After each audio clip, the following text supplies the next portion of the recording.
வாசிக்கலாம். எரேமியா தீர்க்கதரிசியின் புஸ்தகம் 31ஆம் அதிகாரம் அதனுடைய 2வது வேத வசனத்தை வாசிக்கலாம்.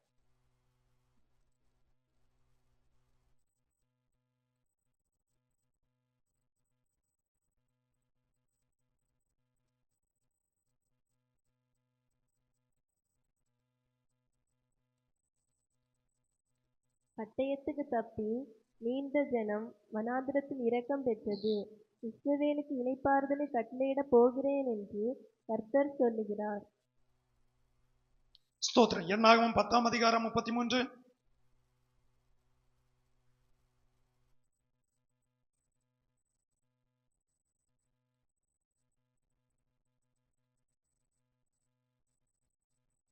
அவர்கள் கர்த்தருடைய பர்வதத்தை விட்டு 3 நாள் பிரயாணம் போனார்கள்.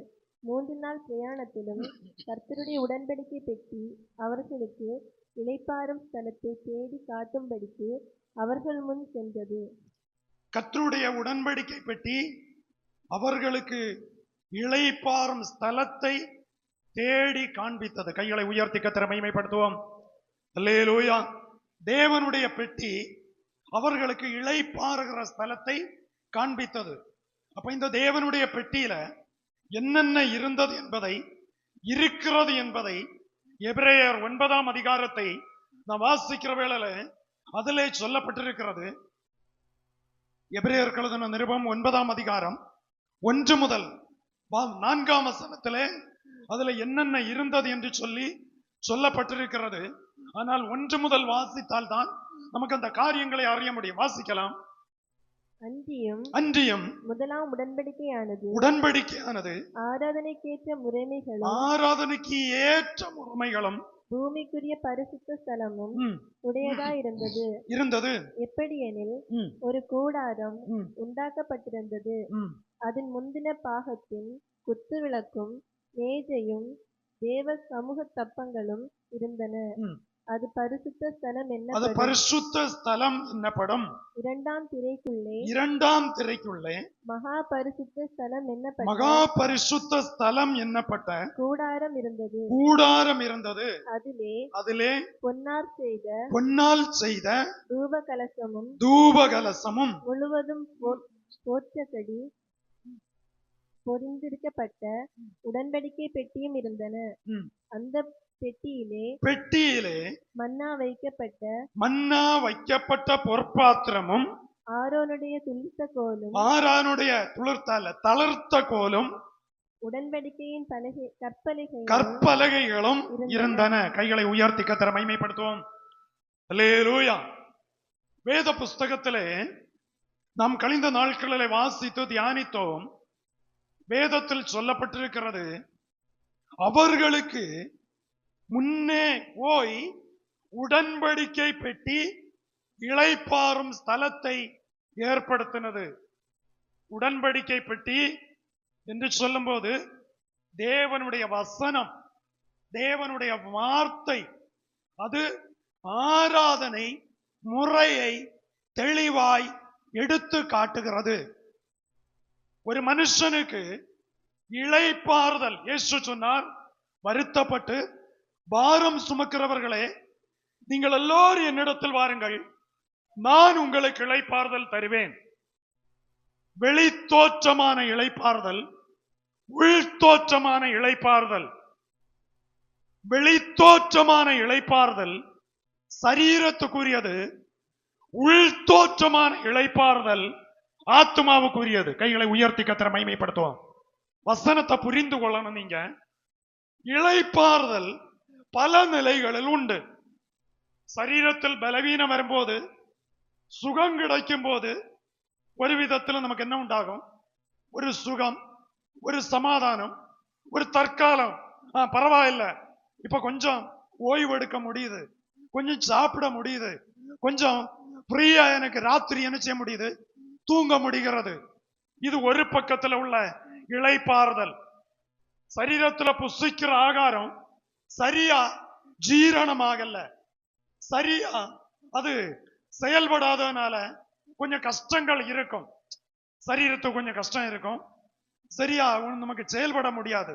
ஆனா பிறகு ஜீரணம் ஆகும்போ திருப்பி திருப்பி புசிக்க வேண்டும், சாப்பிட வேண்டும் என்கிற அந்த ஒரு உணர்வு சரீரத்துக்கு வரும்போ அது இனியொரு பக்கத்துல ஒரு சுகம், ஒரு இளைப்பாறுதல் வரும். பிரைஸ் தி லார்ட், அல்லேலூயா.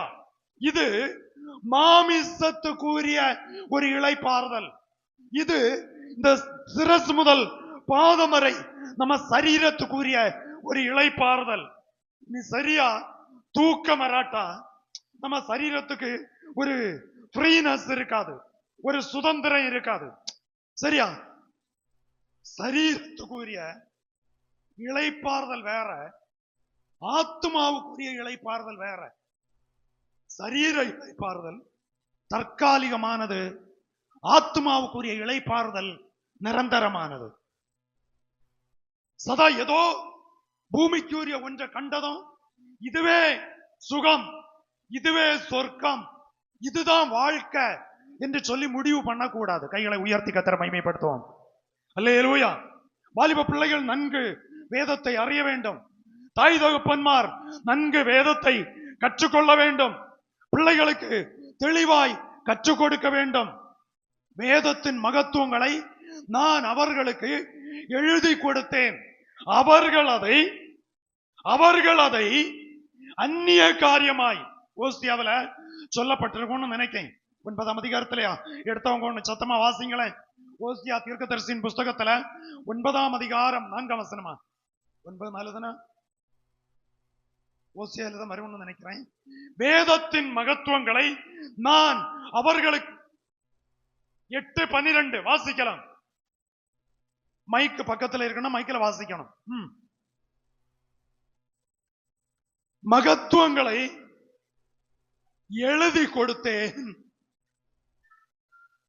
அவர்கள் வேதத்தின் மகத்துவம், பைபிளின் ரகசியம் நம்முடைய ஆவிக்குரிய வாழ்க்கையை ஊன்ற கட்டப்பட, நம்முடைய ஜீவிதம் இளைப்பாறுகிற ஸ்தலத்திற்கு போவதற்கு கர்த்தர் வேதத்தின் மகத்துவத்தை கர்த்தர் நமக்கு எழுதி கொடுத்திருக்கிறார். அவர்கள் அதை அந்நிய காரியமாய், இது நமக்கு கிடையாது. இந்த ஆத்மீக காரியம், ஆவிக்குரிய தெய்வ சித்தம் இன்னைக்கு சொன்னா நிறைய பேருக்கு புரிந்து கொள்ள முடியல. புரியுதா உங்களுக்கு? அப்போ பைபிள் அது தெளிவா சொல்லுது, இஸ்ரவேல் ஜனத்துக்கு 3 நாட்கள் அவர்களுக்கு இந்த உடன்படிக்கை பெட்டி அத இளைப்பாறு ஸ்தலத்தை தேடி காண்பிக்க ஆரம்பிச்சதாம். அந்த உடன்படிக்கை பெட்டிக்க உள்ள என்னென்ன இருந்தது? அதிலே பொன்னால் செய்த தூபகலசம் முழுவதும் பொற்தகடு பொதிக்கப்பட்ட உடன்படிக்கை பெட்டி இருந்தன. பாருங்க, மகா பரிசுத்த ஸ்தலத்தில் இது இருக்கு. பரிசுத்த ஸ்தலம் வேற, மகா பரிசுத்த ஸ்தலம் வேற. பழைய ஏற்பாட்டிலே ஒரு ஆராதனைக்குரிய ஒரு இடம் உண்டு என்று சொன்னால் அதுல 3 பிரிவுகள் உண்டு. பழைய ஏற்பாட்டுல 3 இடம் உண்டு. ஆராதனைக்குரிய இடம்னு சொல்லும்போ 3 பிரிவு. நம்ம சரீரத்துல 3 பிரிவுகள் உண்டு. ஆவி, ஆத்மா, சரீரம். உள்ளால இருந்தாக்க ஆரம்பிக்கிறது. ஆவி உள்ள இருக்கிறதாக்கும், ஆத்மா இந்த ஆவியும் ஆத்மாவும் ஒன்றாய் இணைந்து இருப்பது. சரீரம் இந்த ஆவியையும் ஆத்மாவையும் பாதுகாப்பதற்குரிய ஒரு கூடாரம். பிரைஸ் தி லார்ட், அல்லேலூயா. இனி திருப்பி ஆராதனை லெவல் வரும்போ உள்ளாலே இதல்ல, வெளியே இருந்து உள்ளால போகும். கைகளை உயர்த்தி கர்த்தரை மகிமைப்படுத்துவோம். அல்லேலூயா. பிரகாரம், பரிசுத்த ஸ்தலம், மகா பரிசுத்த ஸ்தலம். பிரகாரம் எல்லாரும் அங்க கரெக்ட் பண்ண வேண்டிய இடம். பரிசுத்த ஸ்தலம் அடுத்த ஸ்டேஜ், அடுத்த இடம் மகா பரிசுத்த ஸ்தலம். இதுல 2ஆம் வசனம் வாசிங்க. எபிரேயர் 9:2. எப்படி எனில் ஒரு கூடாரம் உண்டாக்கப்பட்டிருந்தது, அதன் முந்தின பாகத்தில் குத்து விளக்கும் மேஜையும் தேவ சமூக தப்பங்களும் இருந்தன. அது பரிசுத்த ஸ்தலமா என்னப்படும். தெளிவா தெளிவா. தேவ சமூகத்து அப்பங்களும் இருந்தன, அது பரிசுத்த ஸ்தலம் என்னப்படும். கைகளை உயர்த்தி கர்த்தரை மகிமைப்படுத்துவோம். அல்லேலூயா. அப்போ பிரகாரம், பரிசுத்த ஸ்தலம், மகா பரிசுத்த ஸ்தலம் வரும்பதான் அதுக்கு உள்ளதான் ஏற்கனவே அதுல இருக்கு.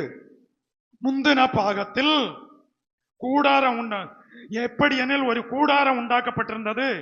அதன் முந்தின பாகத்தில் குத்து விளக்கும் மேஜையும் தேவ சமூக தப்பங்களும் இருந்தன, அது பரிசுத்த ஸ்தலம் என்னப்படும். இரண்டாம் திரைக்குள்ளே, அப்ப உள்ள அது வெளிச்சத்துல வச்சு காட்ட வேண்டிய காரியம் அல்ல, அது பத்திரப்படுத்த வேண்டிய காரியம். கைகளை உயர்த்தி கர்த்தரை மகிமைப்படுத்தும். இரண்டாம் திரைக்குள்ளே மகா பரிசுத்த ஸ்தலம் என்னப்பட்ட கூடாரம் இருந்தது. அப்போ வெளியில காண்கிற இந்த சரீரம், இந்த தோல், இந்த தலை, சரீரத்தின் அவயவம் பிரகாரத்திற்கு துல்லியம். கைகளை உயர்த்தி சொல்லுங்களேன். அல்லேலூயா. பிரகாரத்திற்கு துல்லியமாய் இது வெளி தோற்றம். இந்த பிரகாரத்தை தாண்டி வந்த பிறகுதான் ஒரு கூடாரம் உண்டாக்கப்பட்டிருந்தது. தோல் பிரகாரத்தை குறிக்கிறது. இந்த சரீரத்தின் தோல் கண்களை மூடுவதற்கு இமையை கர்த்தர் வைத்திருக்கிறார். மூக்கு எவ்வளவுதான் திறந்திருந்தாலும் தண்ணிக்குள்ள நீச்சல் அடிக்கும்போ மூக்குக்குள்ள தண்ணி என்ன செய்யாது? கவனமா, நீச்சல் தெரிஞ்சவங்களுக்கு தெரியும். மூக்குக்குள்ள தண்ணி யார நம்ம அனுமதிப்போமா? வாய் திறக்கும், உள்ள தண்ணி போக அனுமதிப்போமா? அனுமதிக்கவே மாட்டோம். மூக்கிலையும் வாயிலையும் ஃபுல்லா தண்ணி யாருன்னா என்ன நிலைமை ஆகும்? இந்த மனுஷனுக்கு நீச்சல் பண்ண முடியாது, நிச்சயமா முங்கி போவான். நிச்சயமா முங்கி போவான், அமிழ்ந்து போவான். அப்ப பூமியில நம்ம வாழ்கிறோம், தேவையில்லாதத உள்ள நுழைய விடக்கூடாது. இருதயத்துக்குள்ள கைகளை தூக்கி கர்த்தரை மகிமைப்படுத்துவோமே. தேவை இல்லாதத இருதயத்துக்குள்ள நீ நுழைய விட்டேன்னா உனக்கு ஆத்மீக வாழ்க்கையில, கிறிஸ்தவ வாழ்க்கையில உனக்கு நிரந்தரமா நிலை நின்று கர்த்தருக்குள் பிரகாசிக்க முடியாது. Price the Lord. பாடலாம், ஜெபம் பண்ணலாம், அது பிரகாரத்துல எல்லாம் நடக்கும். கையடிக்கலாம், அந்நிய பாஷை பேசலாம். பிரகாரம் இந்த சரீரம் வச்சு ஆடி பாடி துள்ளுகிறதுல ஒரு பலனும் இல்லை. கை தூக்கி சொல்லுங்களேன். இந்த சரீரத்தை வச்சு, சரீரத்துல தான் இதெல்லாம் இருக்கு, இந்த பிரிவெல்லாம் இந்த சரீரத்துல தான் இருக்கு. ஆனா அடுத்து சொல்லுது பாருங்க, அதுல பொன்னால் செய்த தூபகலசமும் முழுவதும் பொற்காடு பொதித்திருக்கப்பட்ட உடன்படிக்கை பெட்டியும் இருந்தன. அந்த பெட்டியிலே இருதயமாகிய பெட்டி, பிரைஸ் தி லார்ட், ஆத்மாவாகிய பெட்டி, அதுதான் உள்ளான அனுபவம். ஆகையினால்தான் ஆண்டவர் சொன்னார் இஸ்ரவேல் ஜனங்களோடு, மனுஷன் தொழுது கொண்டால் ஆவியோடு உண்மையோடு கர்த்தரை தொழுது கொள்ளணும். அப்ப ஆராதனை என்பது உதட்டிலிருந்து வர வேண்டியதல்ல, உள்ளால இருதயத்திலிருந்து வர வேண்டியது. இருதயத்துல இந்த பாட ஆரம்பிச்சா அந்த பாட்டுல விடுதலை உண்டாகும். புரியுதா உங்களுக்கு? இருதயத்தில இருந்து துதிக்க ஆரம்பிச்சா அந்த துதியில எரிகோ கோட்டை உடையும். அல்லேலூயா. இருதயத்தில இருந்து விசுவாசத்தோடு கால் வச்சா யோர்தானை போல உள்ள பிரச்சனை ரெண்டா பழக்கம்.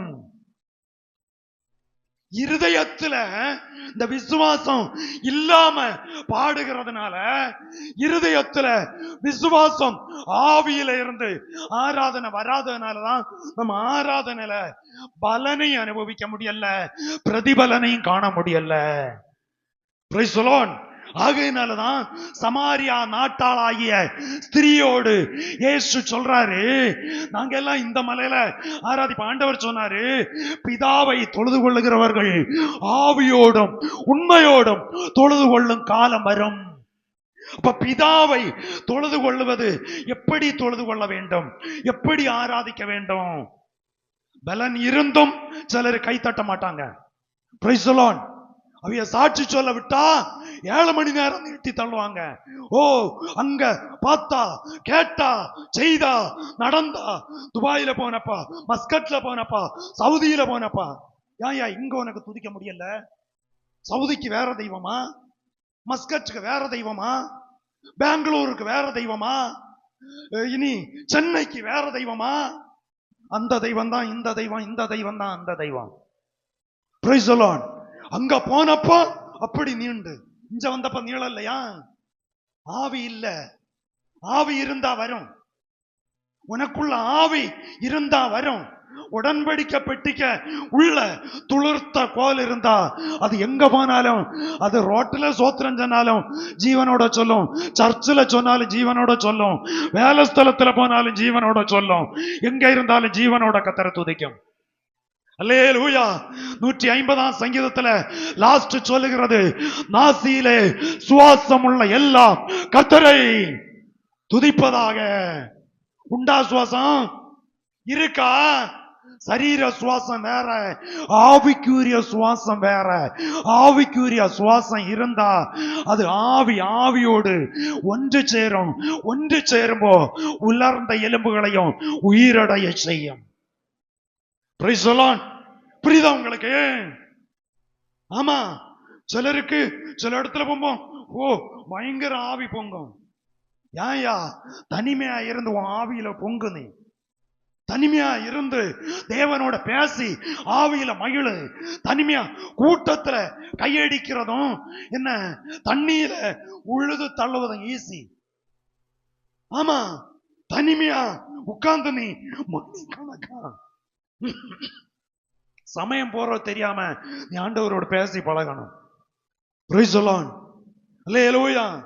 ஆமா, ஆவியில ஜீவன் இருந்தா, ஆவியில பலன் இருந்தா உனக்கு தெய்வ சமூகத்துல காத்திருக்க முடியும்.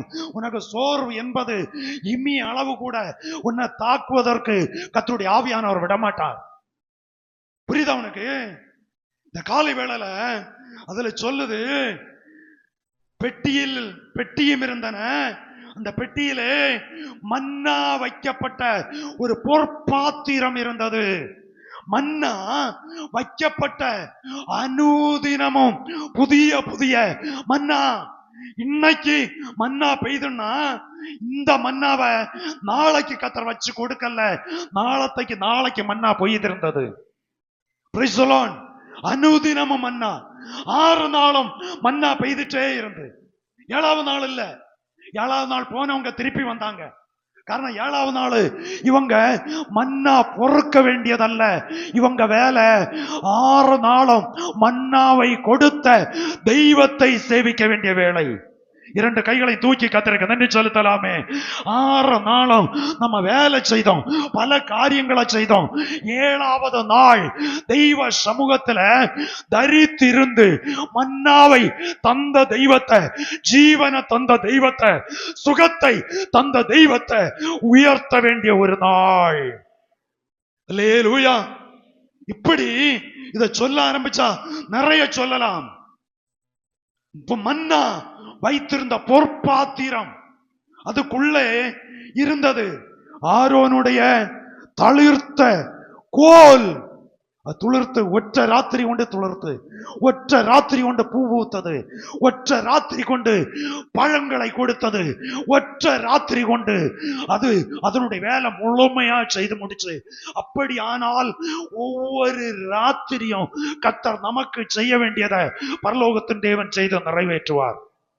அவர் ஒரு குறை வைக்க மாட்டார். தெரியுதா? ஆண்டவர் நமக்கு இன்னைக்கு எது செய்யணும்னு அவருடைய ஆதீனத்தில், அவருடைய திட்டத்தில் கர்த்தர் வைத்திருக்கிறாரோ அதை அன்னன்னைக்குள்ளத அன்னன்னைக்கு கர்த்தர் நமக்கு செய்வார். அந்த தெய்வ சித்தம் அறிந்து ஒரு விசுவாசி, ஒரு குடும்பம், ஒரு பெற்றோர், பிள்ளைகள் வாழ பழகினால் நமக்கு கவலையே இல்லை. ஆமென். அந்த தெய்வ சித்தம் அறிஞ்சு வாழ ஆரம்பிச்சா நமக்கு கவலையே இல்லை. ஆமென். ஆகையினால்தான் நீங்கள் கவலைப்படுகிறனால் உங்கள் சரீர அளவுல ஒரு முழம் கூட்டவும் முடியாது. குறைக்கவும் முடியாது. கவலைப்படுகிறதுனால பல வியாதிகளை நம்ம சரீரத்துல இழுத்து கூட்டலாம். ஆமா, பல வியாதிகளை இழுத்து கூட்டலாம். சரியா தூங்க முடியாது கவலைப்பட்டா, சரியா சாப்பிட முடியாது, சரியா காரியங்களை நிர்வாகம் பண்ணி திட்டம் பண்ணி செய்ய முடியாது கவலை வந்தா. Praise the Lord. ஒரே தடுமாற்றமா இருக்கும். இதை செய்யவா அதை செய்யவா, லாஸ்ட் செய்ய வேண்டியதை ஃபர்ஸ்ட் செய்வோம், ஃபர்ஸ்ட் செய்ய வேண்டிய லாஸ்ட் செய்வோம். ஆகப்பாடே சமயமும் பணமும் எல்லாம் விரயமாகி லாஸ்ட்ல தோல்வி அடைஞ்சு லாஸ்ட்ல தலை குனிஞ்சு நிக்க வேண்டிய சூழ்நிலை வரும். Praise the lord. அல்லேலூயா. ஆனா தெய்வ சித்தம் இன்னது என்பதை அறிந்து நீங்க செயல்பட்டு பாருங்க, ஒரு நிமிஷம் கூட நமக்கு வீணாகாது. ஒரு ரூபாயையும் நஷ்டப்படுவதற்கு கர்த்தர் அனுமதிக்க மாட்டார். தலைக்கு மேல கைகளை தூக்கி ஆண்டவருக்கு நன்றி செலுத்துவோம். அல்லேலூயா. புரியுதா உங்களுக்கு? இந்த காலை வேளையில தெய்வ சித்தத்தை நீங்க அறிஞ்சு செயல்பட ஆரம்பிச்சீங்கன்னு சொன்னா உங்க வாழ்க்கை ஒரு இடத்துல கூட தோல்வி அடைவதை நீங்க அறியவே மாட்டீங்க. தோல்வி அடைய கர்த்தர் விடவே மாட்டாரு. அவ்வளவுதான். அதுக்கு மேல இனி ஒரு சென்டென்ஸ் இல்ல. அதுல பொன்னால் செய்த பொற்பாத்திரம், ஆரோனுடைய தளர்த்த கோல், உடன்படிக்கையின் கற்பலகைகளும் இருந்தன. அதற்கு மேலே மகிமையுள்ள கேரூபீன்கள் வைக்கப்பட்டிருந்தது. Praise the lord. அல்லேலூயா. ஆராதனை காரியங்கள் தெய்வ பிள்ளைகள் திட்டம் பண்ணி ஒழுங்குபடுத்தி தெய்வ சமூகத்துல தரித்திருந்து ஜெபித்து ஆராதித்து ஆவியோடும் உண்மையோடும் ஆராதித்து நீங்க வளருவீங்கன்னு சொன்னா உங்க குடும்பம் தான் மிகவும் சந்தோஷப்பட்ட குடும்பம். அல்லேலூயா, அல்லேலூயா. உள்ளால இருந்து வரணும். நம்ம செய்கிற எந்த காரியமும் உள்ள இருந்து வரணும். பிரகாரம் அது இந்த தோல் பரிசுத்த ஸ்தலம், இந்த சரீரம் மகா பரிசுத்த ஸ்தலம், நம்முடைய ஆத்மாவும் ஆவியும். கைகளை உயர்த்தி கர்த்தரை மகிமைப்படுத்துவோம். அல்லேலூயா. ஆவி, ஆத்மா, சரீரம் வெளியே இருந்து போனா பிரகாரம், பரிசுத்த ஸ்தலம், மகா பரிசுத்த ஸ்தலம். நிறைய வசனங்கள் உண்டு. இதெல்லாம் எடுத்து கோர்வைப்படுத்தி பேச ஆரம்பிச்சா நான் அடுத்த பகுதிக்கு போக முடியாது. தெய்வ பிள்ளைகளே, வாழ்க்கையில இளைப்பாறுதல் வேண்டுமா? வாழ்க்கையில சமாதானம் வேண்டுமா? வாழ்க்கை வேகம் கூட கூட ஆபத்துக்கள் அதிகரித்து கொண்டிருக்கும். வேகமாய் எடுக்கிற முடிவு ஆபத்தை கொண்டு வரும். ஆனா சற்று நிதானமாய் தரித்திருந்து காத்திருந்து பொறுமையோடு செய்தால் பொறுமை உள்ளவன் பலம் உள்ளவன். ஆமென். நீதிமொழியை நீங்க வாசிச்சு பாருங்க.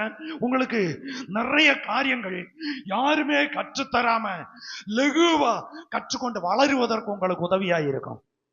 அல்லேலூயா. நீதிமொழியும் பிரசங்கியும் நீங்க உட்கார்ந்து அதிகமா வாசிங்க. வாலிப பிள்ளைகள் நீதிமொழி பிரசங்கிய அதிகமா வாசிங்க. உங்களுக்கு நிறைய காரியம் புரிந்து கொள்ளக்கூடிய அளவுல லகுவா நீங்க எதுல போக கூடாது, எதுல போகணும், எப்படி இருந்தா உங்களை கர்த்தர் எப்படி ஆக்கி வைப்பாருன்னு சொல்லி சாலமோன் ஞானி தெளிவாய் வேதத்துல எழுதி வைத்திருக்கிறார். Praise the lord. அல்லேலூயா. ஆகையினால இந்த காலை வேளையில இளைப்பாறுதல் தருகிற தெய்வம் வார்த்தைக்கு நேராய் வருகிறேன். 1 ராஜாக்கள் 8ஆம் அதிகாரம் அதனுடைய 54வது வேத வசனம். 1 ராஜாக்களின் புஸ்தகம் 8:56 முதல்ல வாசிங்க, பிறகு 54 முதல் வாசிக்கலாம். தாம் வாக்குத்தத்தம் பண்ணினபடியெல்லாம் தம்முடைய ஜனமாகிய இஸ்ரவேலுக்கு இளைப்பாறுதலை அருளின கர்த்தருக்கு ஸ்தோத்திரம். ஸ்தோத்திரம். அவர் தம்முடைய தாசனாகிய மோசேயை கொண்டு சொன்ன அவருடைய நல்வார்த்தைகளில் எல்லாம் ஒரு வார்த்தையானாலும் தவறி போகவில்லை. ஒரு வார்த்தையானாலும். நல்லா கவனிங்க. இந்த வசனத்துக்குள்ள நிறைய அர்த்தங்கள் அதுக்குள்ள இருக்கு. 54 முதல் வாசிக்கலாம். சாலமோன் கர்த்தரை நோக்கி இந்த ஜெபத்தையும் வேண்டுதலையும் எல்லாம் செய்து முடித்த பின்பு அவன் கர்த்தருடைய பலிபீடத்திற்கு முன்பாக தன் கைகளை வானத்திற்கு நேராக விரித்து முழங்காற்படியிட்டிருந்ததை விட்டு எழுந்து நின்று கொண்டு இஸ்ரவேல் சபையை எல்லாம் ஆசீர்வதித்து உரத்த சத்தத்தோட சொன்னது. உரத்த சத்தத்தோட கைகளை உயர்த்தி கர்த்தரை மகிமைப்படுத்துவோம். சாலமோன் தேவனுடைய ஆலயத்தில் முழங்கால் படியிட்டு நின்று தன்னுடைய கையை வானத்துக்கு நேராய் விரித்து முழங்கால் படியிட்டு ஜெபித்துக் கொண்டிருக்கிறான்.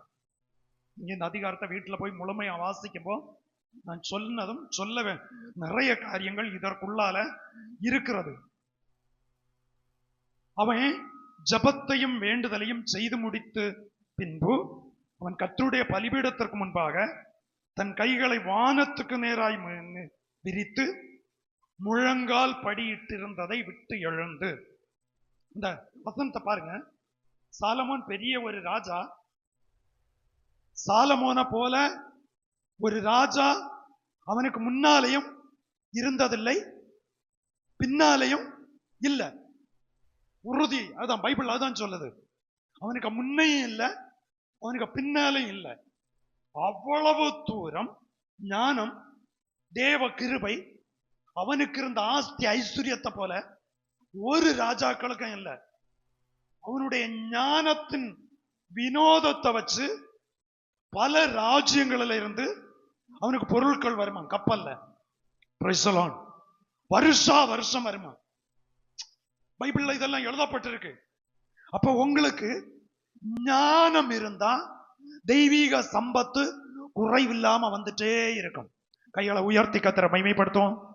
அப்ப தெய்வீக ஞானத்துக்காய் ஜெபிக்க வேண்டும்.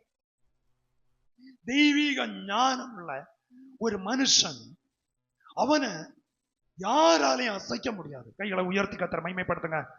தெய்வீக ஞானம் ஒரு குடும்பத்துக்குள்ள கிரியை செய்ய ஆரம்பிச்சா அவங்கள வேற எந்த ஒரு வல்லமையும் அங்க தொட முடியாது. காலத்தை அறிஞ்சு அவங்க விழிப்புணர்வோடு ஆயிருவாங்க. அந்த ஞானம் அவர்களை சும்மா இருக்க விடாது. இன்னைக்கு காலையில 4 மணி 5 மணிக்கு யாத்திரையா, அப்ப அதுக்கேற்ற ஒரு ஞானம் நமக்கு இருக்கும். நம்ம என்ன செய்யணும், என்னென்ன காரியம் செய்யணும். அல்லேலூயா. தெய்வீக ஞானம் நமக்கு தேவை. சாலமோன் அதை என்ன செய்தான், எப்படி செய்தான்?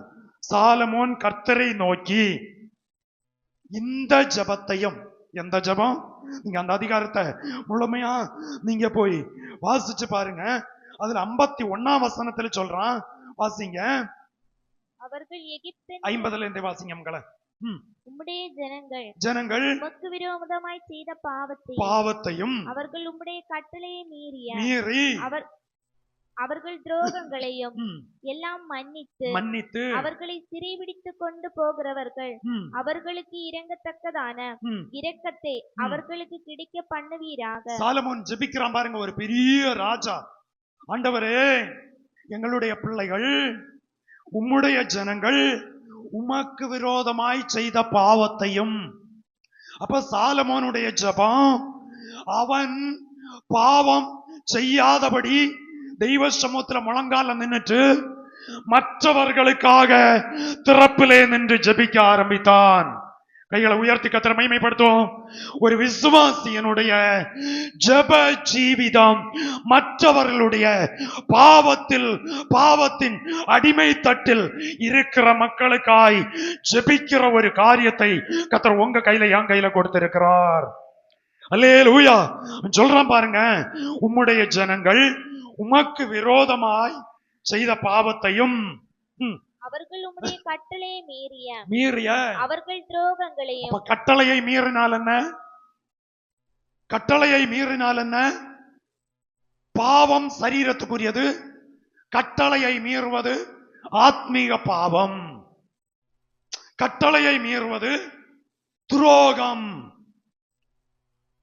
சரீரத்தால் செய்வது பாவம், ஆத்மாவால் செய்வது துரோகம்.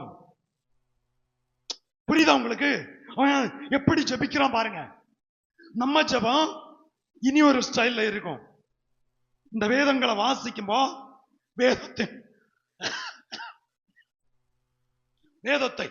வாசிக்க நம்ம ஜெபத்துக்கு லைன்ல மாற்றம் வரணும். அல்லேலூயா.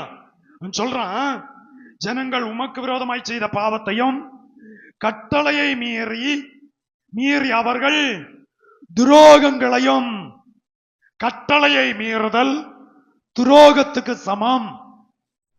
புரியுதா? பாவம் வேற, துரோகம் வேற. பாவம் வெளித்தோற்றமானது, துரோகம் உள்தோற்றமானது. பாவம் செய்தால் கண்டுபிடிக்கலாம், துரோகம் செய்தால் லகுவாய் கண்டுபிடிக்க முடியாது. காரணம், கட்டளையை மீறுவது துரோகம், அது ஆத்மாவை காயப்படுத்தும். ஆகையினாலதான் பைபிள்ல எரேமியா 17:1 தானே, யூதாவின் பாவம் இரும்பு எழுத்து ஆணியினாலும் வைரத்தின் நுனியினாலும் அவனுடைய இருதய பலகையில் எழுதப்பட்டிருக்கிறது. பாவம் வெளியே இருக்கு, துரோகம் உள்ள இருக்கு. துரோகம் உள்ள இருக்கிறதுனால கர்த்தரத இருதய பலகையில் எழுதி வைக்கிறாரு. Price the Lord, price the Lord. ஏன் எழுதினார்? கைகளை தூக்கி கர்த்தரை மகிமைப்படுத்துவோம். யாராவது சொல்லலாமா? ஏன் எழுதினார்? ஏன் எழுதினார்? இருதய பலகையில் எழுதினார். ஆமேன். புரியல? புரியல உங்களுக்கு? ஏன் எழுதினார் இருதய பலகையில? வைரத்தின் நுனியினால் பாவத்தை இருதயத்தின் நுனியில் எழுதுகிறார். எதற்கு தெரியுமா? நம்ம போய் பைபிளை வாசிக்கும்போ வசனம் இருதயத்துல குத்தும். தப்பு செய்தா என்ன செய்யும்? தப்பு செய்தா என்ன செய்யும்? குத்தும். இங்கேயும் இருக்கு, அங்கேயும் இருக்கு.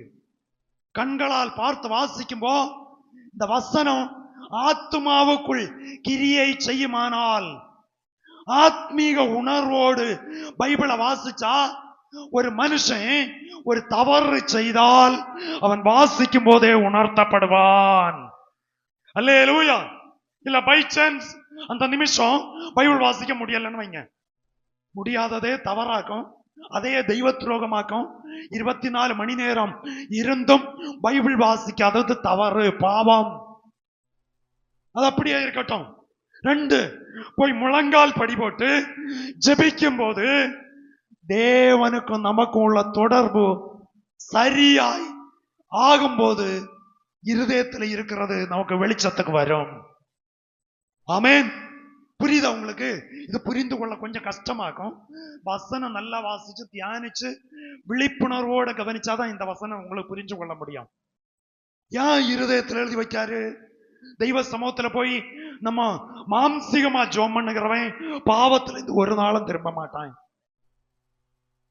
மாம்சிகமா ஜெபிக்கிறவங்க தன்னுடைய குறைய விட்டு ஒரு நாளும் திரும்ப மாட்டாங்க. மாம்சிகத்துல ஆராதிக்கிறவங்க வாழ்க்கையில ஒரு நாளைக்கும் கர்த்தரை ருசிக்க முடியாது. அல்லேலூயா. கர்த்தர் நல்லவர் என்பதை ருசி பார்த்தது உண்டானால், அல்லேலூயா. அப்போ இருதயத்தில் எழுதி வச்சது எதுக்கு தெரியுமா? ஜெபிக்கும்போ ஆண்டவருடைய பிரசன்ஸ் உணரும்போ இது நம்முடைய மனக்கண்களுக்கு முன்னால வரும். கவனித்துக் கொள்ளுங்கள். சாலமோன் பெரிய ராஜா, அவனுக்கு முன்னே ஒரு ஆள் இல்ல, பின்னாலே இல்லை, இதுவரை இல்லை, இனி மேலே இல்லை. பைபிள் அப்படித்தான் சொல்லி இருக்கு. அவன் அந்த ஜனங்களினுடைய துரோகங்களை எல்லாம் மன்னித்து அவர்களை சிறைபிடித்து கொண்டு போகிறவர்கள் அவர்களுக்கு இறங்கத்தக்கதான ஜனமே, உன்னை சிறைபிடித்து கொண்டு போகிறவர்கள் இரக்கம் செய்யக்கூடிய அளவுக்கு அவன் நின்று ஜெபம் பண்றான். அல்லேலூயா.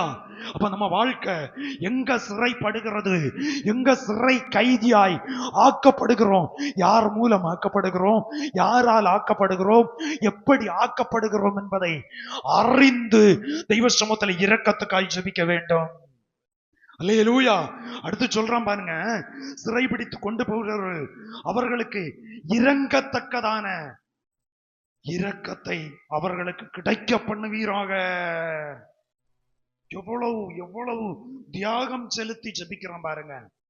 ஜெபம் மற்றவங்களுக்காய் திறப்புல நின்று, அவனுடைய தேசத்து ஜனங்களுக்காய் திறப்புல நின்று, அவனுடைய சமுதாயத்துக்காய் திறப்புல நின்று, அவனுடைய எல்லா சமஸ்த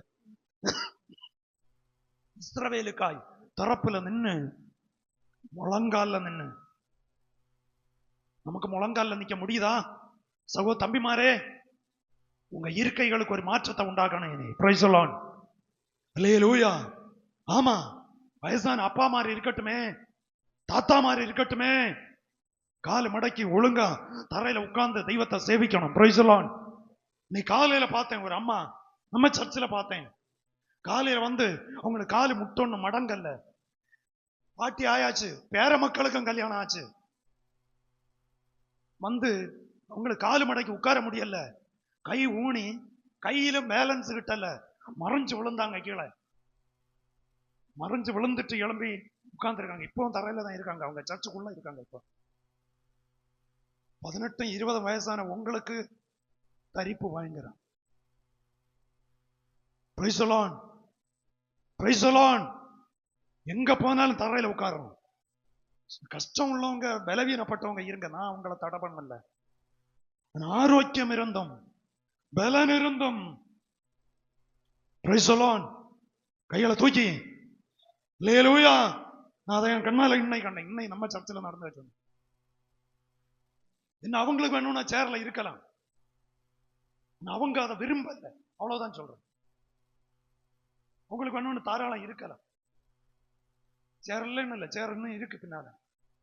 நான் அவங்களும் அதை தியாகத்தோட சகிச்சு, எவ்வளவு அவங்களுக்கு சரீர வேதனை இருக்கும் தெரியுமா நடுவெல்லாம் இப்போ. ஆனாலும் அதை ஒரு பொருட்டா எடுக்காம தெய்வ சமூகம் என்கிற கௌரவம் அவங்களுக்குள்ள இருக்கு. Price the Lord. சாலமோன் முழங்கால் படி போட்டு அவன் நின்று, அவர்கள் எகிப்து என்கிற வாசிங்க 51. அவர்கள் எகிப்தென்கிற இருப்பு காலவாயின் நடுவில் இருந்து தேவரீர் புறப்பட பண்ணின உம்முடைய ஜனமும் உம்முடைய சுதந்திரமாய் இருக்கிறார்களே, அவர்கள் உம்மை நோக்கி வேண்டிக் கொள்வதன் படி எல்லாம் தேவரீர் அவர்களுக்கு செய்யும்படி. சாலமோன் ஜெபிக்கிறான். இவங்களெல்லாம் எகிப்துல இருந்து கொண்டு வந்தீங்க அப்பா, அடிமைத்தனத்துல இருந்து கொண்டு வந்தீங்க, இவங்க ஜெபத்தை எல்லாம் நீங்க கேட்கணும். அவங்க பாவத்துக்காக, அவங்க விடுதலைக்காக ஜெபிக்கிறான். ஜெபம் பண்ணிட்டு திருப்பி அப்ப பாவத்துல இந்த விடுதலை பெற்றாத்தான் ஜெபம் கிரியை செய்ய ஆரம்பிக்கும். தலைக்கு மேல 2 கைகளை தட்டி ஆண்டவருக்கு நன்றி செலுத்துங்க. பாவத்துல இந்த விடுதலை பெற்றாத்தான் ஜெபத்தினுடைய பலன் வரும் தம்பி, ஜெபத்தினுடைய பலன் வரும் தங்கச்சி, ஜெபத்தினுடைய பலன் வரும் தாய் தகப்பனே. அல்லேலூயா. அடுத்து சொல்றான், அவர்களுமே வேண்டிக் கொள்வதன்படி எல்லாம். அவர்களுமே நோக்கி வேண்டிக் கொள்வதன்படி எல்லாம் தேவரீர் அவர்களுக்கு செய்யும்படி உம்முடைய கண்கள் உமது அடியானின் வேண்டுதலுக்கும் உமது ஜனமாகிய இஸ்ரவேலின் வேண்டுதலுக்கும் திறந்திருப்பதாக. நான் இவங்களுக்கு எல்லாம் ஜெபம் பண்ணுவேன்ப்பா, உம்முடைய கண்கள் திறந்து அவங்கள எல்லாரையும் பார்க்கணும், என்னையும் பார்க்கணும். Praise the lord. அல்லேலூயா. எவ்வளவு தாழ்த்துக்கிறான் பாருங்க, எவ்வளவு ஒப்பு கொடுக்கிறான். இப்படி ஜெபம் பண்ணிட்டாகும். அடுத்த வசனம் சொல்லுகிறது, கர்த்தராகிய ஆண்டவரே, நீர் எங்கள் பிதாக்களை எகிப்திலிருந்து புறப்பட பண்ணும் போது உம்முடைய தாசனாகிய மோசேயை கொண்டு சொன்னபடியே தேவரீர் பூமியின் சகல ஜனங்களிலும் அவர்களை உமக்கு சுதந்திரமாக பிரித்தெடுத்தீரே என்று விண்ணப்பம் பண்ணினான். தேவனுக்கு சுதந்திரமான ஜனமாயிருக்க கர்த்தர் பிரித்தெடுத்த கூட்டம். கைகளை தூக்கி கர்த்தரை மகிமைப்படுத்துவோம். ரட்சிக்கப்பட்ட கூட்டம், பிரித்தெடுக்கப்பட்ட கூட்டம், ஞானஸ்நானம் எடுத்த கூட்டம், எடுக்கப்பட்ட கூட்டம். நீங்க மற்றவங்களை போல நிர்விசாரமா போக வேண்டிய ஆட்கள் அல்ல, பிரித்தெடுக்கப்பட்ட கூட்டம். அல்லேலூயா. எகிப்தில இருந்து வெளியே வந்த கூட்டம் மட்டுமல்ல, பிரித்து எடுக்கப்பட்ட கூட்டம் இது. ஆகையினால பிரித்தெடுத்த கூட்டத்திற்காக சாலமோன் நின்று கொண்டு முழங்காலையாக்க நிற்கிறான். 2 கையையும் விரிச்சு வச்சுட்டாக்கும் தெய்வ சமூகத்தில் ஜெபிக்கிறான். தெய்வ சபையே, இப்படிப்பட்ட ஒரு ஜெபம் ஒரு விசுவாசி ஏறெடுக்கும் போது, ஒரு தெய்வ பிள்ளை ஏறெடுக்கும் போது பரலோகம் சும்மா இருக்காது, செவி சாய்க்கும், கண்களை திறந்து பார்க்கும். அல்லேலூயா. ஜெபத்துக்கு மாற்றம் வரட்டும், ஜெப நிலைமைக்கு மாற்றம் வரட்டும். இந்த வசனங்களை வாசிச்சு வாசிச்சு தெய்வமே இப்படிப்பட்ட கிரியைகளை கர்த்தர் செய்வீராக என்று சொல்லி தெய்வ சமூகத்துல அவன் விண்ணப்பம் பண்ணிட்டு அடுத்து சொல்றான், சாலமோன் கர்த்தரை நோக்கி ஜெபத்தையும் வேண்டுதலையும் எல்லாம் செய்து முடித்த பின்பு பலிபீடத்திற்கு முன்பாக தன் கைகளை வானத்துக்கு நேராய் முறித்து முழங்கால் படியிட்டதை விட்டு எழுந்து, பிரைஸ் தி லார்ட், முழங்கால் படியிட்டு நின்னாக்க இதெல்லாம் ஜெபம் செய்துட்டு இப்ப எழும்பி நிக்கான். எழும்பி நின்னுட்டு என்ன செய்த? வாசிங்க வாசிங்க. நின்று கொண்டு இஸ்ரவேல் சபையை எல்லாம் ஆசீர்வதித்து மதித்து உரத்த சத்தத்தோட சொன்னது தாம் வாக்குத்தத்தம் பண்ணினபடியெல்லாம் தம்முடைய ஜனமாகி இஸ்ரவேலுக்கு இளைப்பாறுதலை அருளின கர்த்தருக்கு ஸ்தோத்திரம். ரெண்டு கைகளையும் தூக்கி கர்த்தருக்கு ஸ்தோத்திரம் செலுத்துவோம். இஸ்ரவேலுக்கு இளைப்பாறல் பண்ணின கர்த்தருக்கு ஸ்தோத்திரம். அவன் சொல்றான் அந்த வசனத்துல, தாம் வாக்குத்தத்தம் பண்ணினபடி எல்லாம் தம்முடைய ஜனமாகிய இஸ்ரவேலுக்கு இளைப்பாறுதலை அருளின கர்த்தருக்கு ஸ்தோத்திரம். இளைப்பாறுதலை அருளுகிற தெய்வம் அவரை நீங்கள் நான் துதித்து கர்த்தரை மகிமைப்படுத்த வேண்டும். இளைப்பாறுதல் என்பது சாதாரணப்பட்டதல்ல. ஒரு மனுஷனுடைய தற்காலிகமானதும் நிரந்தரமானதும் இளைப்பாறுதல். அல்லேலூயா. அனுதின இளைப்பாறுதல், வார இளைப்பாறுதல், மாதா இளைப்பாறுதல், வருஷம் இளைப்பாறுதல். இனி ஒரு இளைப்பாறுதல் உண்டு, நித்திய கால இளைப்பாறுதல். அல்லேலூயா. பூமியிலையும் சமாதானத்தை அனுபவிக்கணும், மரணத்துக்கு பின்பும் சமாதானத்தை அனுபவிக்கணும். அதுக்குத்தான் அவன் பாவ அறிக்கை பண்ணி ஜனத்திற்காய் திறப்பல நின்று ஜெபித்தான். அதனுடைய பகுதி சொல்லுகிறது, தம்முடைய ஜனமாகிய இஸ்ரவேலுக்கு இளைப்பாறுதலை அருளின கர்த்தருக்கு ஸ்தோத்திரம். தம்முடைய தாசனாகிய மோசேயை கொண்டு சொன்ன அவருடைய நல் வார்த்தைகளில் எல்லாம் ஒரு வார்த்தை என்ன செய்யல, இந்த வசனத்துல ஒரு வார்த்தை கூட தப்பி போக கர்த்தர் விட மாட்டாரு. நீங்க வசனத்தின்படி வாழ்ந்தால் இந்த வசனத்துல சொல்லப்பட்ட அத்தனை ஆசீர்வாதம் வந்து உங்க வாழ்க்கையில பலிக்கும். அல்லேலூயா. ஒரு வார்த்தை கூட தவறி போக விடலையா. ஆண்டவர் தப்பு செய்கிறவர் அல்ல. நாம் தவறும்போ அந்த தவறுல இருந்து திரும்பி வரணும்னு சொல்லி கர்த்தர் விரும்புகிறார். அல்லேலூயா, அல்லேலூயா. தப்புன்னு செய்துட்டு எத்தனை வருஷம் ஆனாலும் அதையே அப்படியே வச்சுட்டு ஜெபிக்கிறதுனால பலனை அனுபவிக்க முடியாது. எழுதப்பட்டது இரும்பழுத்தாணியில எழுதி வச்சிருக்கு. பைபிள் வாசிக்கும் அது உணரணும், இல்லைன்னா ஜெபிக்கும்போ உணரணும், இல்லைன்னா இதே போல வசனத்தை கேட்கும்போ உணரணும். Price the lord. அல்லேலூயா. உணர்ந்தீங்கன்னு சொன்னா, திருப்பி வருவீங்கன்னு சொன்னா, உங்களுக்கு துரோகம் பண்ண இருக்கிறவனுக்கு மத்தியில இரக்கம் கிடைக்க கர்த்தர் உதவி செய்வார். அல்லேலூயா. இன்னும் 3 ஜெபங்கள். ஒன்று சாலமோனுடைய ஜெபம். அது கர்த்தருடைய வார்த்தை ஒன்று கூட தவறி போக கர்த்தர் விடவில்லை. இன்னும் 1-2 பகுதிகள் உண்டு. அதுல ஒரு பகுதி காலையில ஆராதனை லீட் பண்ணும்போ அவங்க அதை யோசபாத் ஆகாப்பினுடைய அந்த சரித்திரத்துல பண்ணுனாங்க. இந்த காலை வேளையில கர்த்தருடைய பிள்ளைகளை வார்த்தையை நிறைவு செய்ய விரும்புகிறேன். தெய்வம் உங்களுக்கு எனக்கும் ஒரு நித்திய இளைப்பாறுதலை வைத்திருக்கிறார். அந்த இளைப்பாறுதலை விட்டு வலப்பக்கம் இடப்பக்கம் சாயக்கூடாது, வலது பக்கம் இடது பக்கம் சாயக்கூடாது. நம்முடைய வாழ்க்கை இடறி போகக்கூடாது. வேத வசனத்தோடு கிறிஸ்துவோடு கிருபையில நிலை நின்று இந்த காலம் கடைசி காலம், வேதத்தை புரட்டுகிறவர்கள் பெருகுகிற காலம், பலதரப்பட்ட கொள்ளை நோய்கள் பரவுகிற காலம், இன்னும் பலதரப்பட்ட சமாதான கேடுகளை கொண்டு வருகிற காலம். ஆனா இதுவரை கர்த்தர் நம்மை கிருபையால் பாதுகாத்து நடத்தினார். Price the Lord. அந்த தேவனை துதித்து, அந்த தேவனை உயர்த்தி, அந்த தேவனை மகிமைப்படுத்தி இன்று இந்த காலை வேளையில ஆண்டவருடைய கரங்களில் நம்மை முழுமையாய் ஒப்பு கொடுப்போம். இன்னைக்குள்ள செய்தி ஏதோ ஒரு முகவுரை போல அப்படியே கொஞ்சம் வித்தியாசமா இருந்து அடுத்த பகுதிக்கு பேசினாதான் செய்தி நிறைவேறும். கர்த்தருக்கு சித்தமானால் வருகிற நாட்கள்ல பகிர்ந்து கொள்ளலாம். இஸ்ரவேலுக்கோ இளைப்பாறுதலை கட்டளையிட போகிறேன்னு சொன்ன தெய்வம் இன்று இந்த காலை வேளையில நம்முடைய வாழ்க்கைக்கு சாலமோன் அதை சொல்லுகிறான். இவர்களுக்கு இளைப்பாறுதல் கொடுத்த கர்த்தருக்கு ஸ்தோத்திரம் என்று சொல்லி ஜெபித்தான். அதற்கு முன்னால அவன் செய்த காரியம், நீங்க அந்த அதிகாரத்தை வீட்டுல போய் வாசிங்க. கண்களை மூடுவோம். ஆண்டவருடைய சமூகத்துல அப்படியே எழும்பி நிற்கலாம்.